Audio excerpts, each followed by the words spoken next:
A lot of times people ask me, why, as a Marine, training people from Navy SEALs to Rangers, why would I leave that to go do humanitarian work?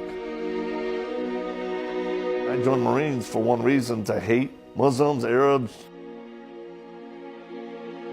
I didn't realize then that not all Muslims were terrorists, like many Americans. All Things Possible Ministries is the organization. We started it back in 2003 for the purpose of reaching troubled youth or children who have been abused. Because no matter what happens in war, the children always pay the price. I came from a background that was unfair as a child growing up. Many stepfathers, many homes. My biological dad didn't claim me, so I grew up angry. I do know that if people show love and hope to children and youth who've suffered, it is the best chance for them to not repeat things that have happened to them. That's why we do it. One day he sat me in a chair. I was 7 years old, and he pulled out his pistol. It was a revolver. I'll never forget. And he come up close to me and he put that gun to my head, right here.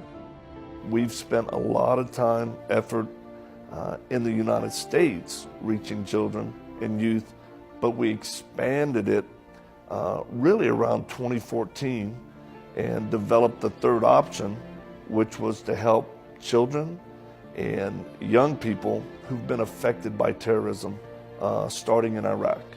I'm out here in Sinjar on the front lines because we were delivering land and lands. So we were so far out here we couldn't get back. So we stayed here with some warriors.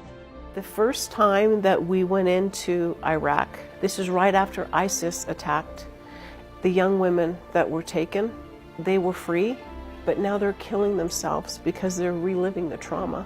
31,000 children we've helped from Iraq, Syria, mainly in Iraq, with trauma care.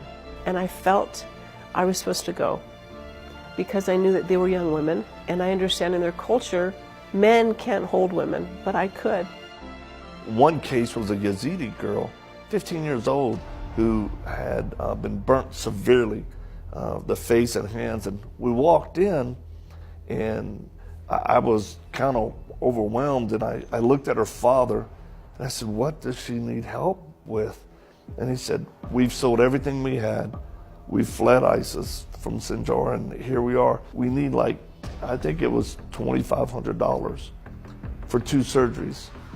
And I said, that's it? We got on social media. We put out an urgent request for people to support. Money came pouring in. When I came in the next day, she was smiling. And I told the father, is she doing okay? He said, she didn't sleep all night. I said, why? He said, because she told her dad, he's the first person that's come to see us that acted like he really was gonna come back. That this money right here is $4,500 it's what they needed and a little bit more for the surgeries for her to get her ears done and her chin.